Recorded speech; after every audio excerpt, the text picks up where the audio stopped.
बात कर रहे हैं इस वक्त जो सियासी सूरत बनी हुई और जिस तरह गिरफ्तारियां हो रही हैं, शहबाज गिल के बाद आज़म स्वाति और आज़म स्वाति के बाद फवाद चौधरी और फवाद चौधरी के बाद शेख रशीद भी गिरफ्तार हुए हैं। पाकिस्तान तहरीक इंसाफ से उनके हम ख्याल सहाफ़ी इमरान रियाज ख़ान भी गिरफ्तार हुए हैं। इमरान खान साहब की गिरफ्तारी का भी इम्कान मौजूद है। कारकुनों के ज़मान पार्क में डेरे हैं, मुकदमात भी यहाँ पर दर्ज हो रहे हैं। फ़ारूक हबीब पर डकैती का मुकदमा हुआ, चौधरी परवेज़ लाई के मुलाजमीन पर शराब ले जाते हुए इस इल्ज़ाम में मुकदमा हुआ कि वो चौधरी परवेज़ लाई के लिए ले जा रहे थे। चौधरी वजाज हुसैन की गिरफ्तारी के लिए पुलिस ने छापे मारे और एंटी करप्शन ने भी इस वक्त काफ लीग और PTI को निशाने पर रखा हुआ है। चौधरी परवेज़ लाई के पुराने साथी हैं मोहम्मद खान भट्टी, उनके ऊपर 50 करोड़ रिश्वत लेने का जो मुकदमा हुआ है उसमें FIR में कहा गया है कि उस मौके पर मोहन सलाई भी मौजूद थे। मेरे साथ यहाँ पर मोहसिन गुरैश साहब मौजूद हैं, वहीद गुल साहब मौजूद हैं, आफिफ सिद्दीकी साहब मौजूद हैं, लेकिन सीनियर सहाफ़ी हैं, इन्वेस्टिगेटिव जर्नलिस्ट हैं और इसके साथ साथ कवर करते हैं नैब को और एंटी करप्शन को। वकास गौरी मेरे साथ इस वक्त टेलीफोन लाइन पर मौजूद हैं। वकास की तरफ जाऊँगा। वकास, एंटी करप्शन की इस कार्रवाई को आप किस तरह देखते हैं? एक वक्त था कि शीरी मज़ारी, उस्मान बुज़दार, TK, फराह गोगी सबको क्लियरेंस मिल रही थी, क्लीन चिट मिल रही थी और दूसरी तरफ राना सनाउल्लाह पर मुकदमात हो रहे थे, तहकीकात हो रही थी। आज राना सनाउल्लाह बरी हो रहे हैं और काफ लीग पर सारा कुछ हो रहा है। ये एंटी करप्शन की परफॉर्मेंस को, कारकर्दगी को, काम को आप किस तरह देखते हैं? जी बिल्कुल नजम साहब, बिल्कुल बजा फरमाया आपने। ये आपके साथ ही हमने एक प्रोग्राम किया था जिसमें हमने जो एंटी करप्शन की मुस्लिम लीग नून के खिलाफ इंतकामी कार्रवाइयाँ थी उन पर बात की थी। और आज वही बात जो है, वही कार्रवाइयाँ जो हैं वो मुस्लिम लीग काफ के खिलाफ जो हैं वो देखने में आ रही हैं, जबकि दूसरी तरफ नून लीग जो पहले इंतकाम का शिकार थी उसको अब रिलीफ मिल रहा है। मैं अभी आपका प्रोग्राम देख रहा था, ये जो मेरे भाई मुस्लिम लीग नून के और जो PTI के भाई बैठे हैं सिद्दीकी साहब, ये बड़ी आइडियल एक बात कर रहे थे कि जो इमरान खान साहब हैं वो भी रूल ऑफ लॉ चाहते हैं और गुल साहब जो है वो भी अपनी इंतकामी कार्रवाइयों के बारे में बता रहे थे। लेकिन मैं ज्यादा पीछे नहीं जाऊंगा। अभी 2 माह पहले ही जो एंटी करप्शन में एडवाइजर टू वजीर आला थे मुसद्दिक अब्बासी साहब, उनके बारे में ये कहा जाता है कि वो इमरान खान के से हिदायत लिए बगैर कोई एक्शन ही नहीं करते थे।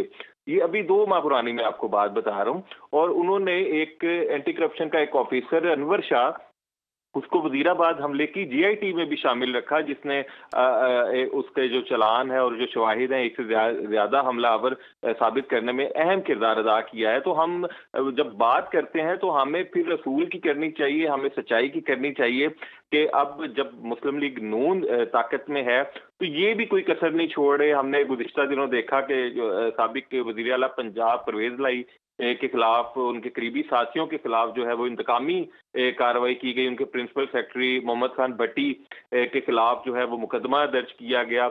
और यहाँ पर मैं आपको एक और खबर देता चलूं कि एक और इंक्वायरी हो रही है कि पंजाब यूनिवर्सिटी की जो पुरानी इमारत है उसकी तज़ीनो और आइश की एक बंद फाइल भी जो है वो अब खोली जा रही है कि उसमें से भी कुछ ना कुछ निकाला जाए और किसी न किसी पे हाथ डाला जाए। जाहिर है उसमें भी लिंक कर दिया जाएगा। जैसे राना सनाउल्लाह की आप बात कर रहे थे कि उन्होंने एक निजी सोसाइटी में 2 प्लाट लिए, तो वो मुसद्दिक अब्बासी साहब ने उसको बतौर रिश्वत उस पे इल्ज़ाम आयद कर दिया कि ये जो प्लाट हैं ये बतौर रिश्वत लिए गए हैं।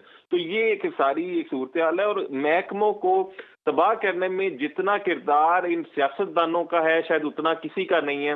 कि आज भी जो अफसरान जिनसे मैं मुलाकात करता हूँ, जिनसे मैं बैठ के बात करता हूँ, केसेस हम डिस्कस करते हैं, वो भी इसी चीज का कहते हैं कि अगर वो एक ऑर्डर भी इनका ना माने तो वो अफसर दूसरे दिन अपनी सीट पे ही नहीं रहता।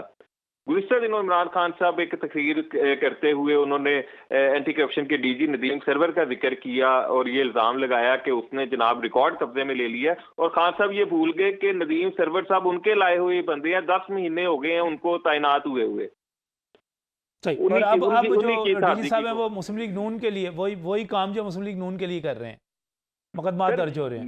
मैं ये नहीं कहता कि वो पहले PTI के लिए काम कर रहे थे या मुस्लिम लीग नून के लिए काम कर रहे थे, ये बिल्कुल मैं नहीं किसी के बारे में आप किसी के बारे में नहीं कहते, लेकिन DG खान साहब आज एंटी करप्शन कहूंगा कि अगर वो ऑर्डर ना माने तो उनका सीट पे रहना मुश्किल हो जाए। अच्छा, आप ये बता रहे हैं कि इस वक्त जो एंटी करप्शन के DG हैं वो इमरान खान साहब के ही लाए हुए हैं? जी बिल्कुल, उनको 11 माह हो गए हैं आए हुए। बिल्कुल सही, बहुत शुक्रिया यहाँ पर बताने के लिए। इदारे तो मोहसिन गाजी साहब इसी तरह फिर काम कर रहे हैं सारे के सारे। देखिए नजम अली साहब, ये बात आपकी बिल्कुल ठीक है कि इदारों का जो मैंडेट है, देखिए वो हमने अपने हाथ में ले लिया। एक वक्त था, आपको याद होगा कि हमने इकट्ठे इस सूबे में लाहौर में रिपोर्टिंग की है कि मियां मंजूर वट्टू एक चीफ मिनिस्टर हुआ करते थे, बड़े अच्छे उनका जो है ना सियासी विजन था, सियासी कारकुन थे। उनको मैंने अपनी आंखों से जिस तरह देखा कि एंटी करप्शन ने अपने कमर में बुला के जिस तरह बैठाया हुआ है, उस वक्त बहुत से वज़रा थे जिनको बुलाया हुआ था। ये कोई हुकूमत आ जाए, उस वक्त मियाँ शहबाज शरीफ साहब जब चीफ मिनिस्टर थे, या उनसे पहले मियाँ मंजूर वट्टू थे, या बाकी थे, ये हमने वतीरा बनाया हुआ है सियासतदानों ने, हुक्मरानों ने, कि आके सबसे पहले हमने अपने जो सियासी मुखालफीन हैं उनके ख़िलाफ़ केसेस खलवाने हैं, उनको हमने जो है ना नकेल डालनी है। देखिए ये बात मेरे भाई कर रहे थे, हमारे रिपोर्टर। देखिए इस वक्त जितना प्रेशर पहले भी था, इसमें कोई शक नहीं कि इमरान खान साहब के दौर में भी बहुत प्रेशर था एंटी करप्शन पर, और अब उससे ज़्यादा प्रेशर है। इस वक्त सूरत हाल ये है कि कोई जी शऊर अफसर एंटी करप्शन में डीजी लगने को तैयार नहीं है, इनको बंदा नहीं मिल रहा। ये जिस बंदे को कहते हैं वो अगले दिन किसी ना किसी तरीके से जान छुड़ा लेते हैं कि भाई मैंने ये काम नहीं करना। देखिए जब आपको मालूम, ये इस मुल्क में क्योंकि नैब के बाद तो इस वक्त एंटी करप्शन बड़ा इंपॉर्टेंट हो गया ना, नैब से नजम भाई मुझे बताएं कि हमने 20 किलो हीरोइन डाल दी राना सनाउल्लाह साहब पे। सही, उस वक्त भी बहुत सारे लोगों ने कहा कि यार ये बड़ा गलत है। ठीक है आपके वो सियासी मुखालिफ हैं, और यहाँ तक कि उनको वो हमने हीरोइन भी दिखा दी और उनकी गाड़ी से निकाल भी दी, और उसके बाद जेल में सूरत हाल ये थी कि उनको कोई बंदा उनकी फैमिली के अलावा मिलने की इजाज़त नहीं थी। मैं कई दफ़ा जाके मिलता था, तो देखिए एज ए सियासी कारकुन मैं उनकी अजमत को सलाम करता हूँ। बाकी वो भी जिस तरह शेख रशीद साहब बातें करते हैं, वो भी उसी तरह बातें करते थे। आज शेख रशीद को हमने पकड़ लिया, वो वज़ीर दाखिला रहे हैं, आज वो वज़ीर दाखिला है। सो मैं फिर वही आऊँगा नजम अली साहब के सियासतदानों को थोड़ा सा होश के नाखन लेने चाहिए, समझना चाहिए ये कब तक हमारी जो सेकंड लीडरशिप है, टीयर लीडरशिप है, वो इस तरह कुर्बान होती रहेगी। वही सब इसका मतलब क्या हुआ कि आज दोबारा अगर पाकिस्तान तहरीक इंसाफ हुकूमत में आती है तो फिर दोबारा आपके साथ भी यही कुछ होना शुरू हो जाएगा। आप कह रहे हैं कि जनाब इदारे अपनी जगह पे FIR दर्ज करते हैं और उनको तहकीकात करने का है, तो अगर पाकिस्तान तहरीक इंसाफ की दोबारा हुकूमत आ जाए तो फिर आपके साथ भी यही दोबारा शुरू हो जाएगा। दोबारा की बात नहीं है। मैं अल्लाह माफ़ करे, बहुत बड़े लीडर है इमरान खान साहब, मैं उनको कोई तज़ीक नहीं करता, लेकिन वो उनके अंदर कोई लगता है टेक्निकल फॉल्ट है। ये जो उनके करीब के दोस्त हैं, जो अजीज़ व अकारब हैं, वो सब यही कहते हैं कि वो ज़्यादा देर तक जो है अपने किसी दोस्त को भी जो है वो बर्दाश्त नहीं करता। अच्छा। और हाँ बिल्कुल, और जो उसके ऊपर एहसान करता है वो पलट कर उसके ऊपर ऐसा वार करता है कि वो ज़िंदगी भर जो है वो याद रखेगा।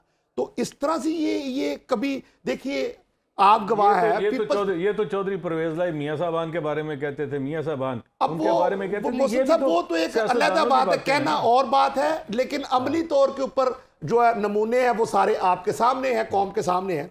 अब इसमें दूसरी बात ये है ना, देखिए बार बार एक ही बात होती है, राना सनाउल्लाह साहब की बात आप देखें कि ये कहाँ का इंसाफ है कि बोरियों की बोरियां जो है वो उनके ऊपर हेयरमैन की जो है वो डाल दी गई।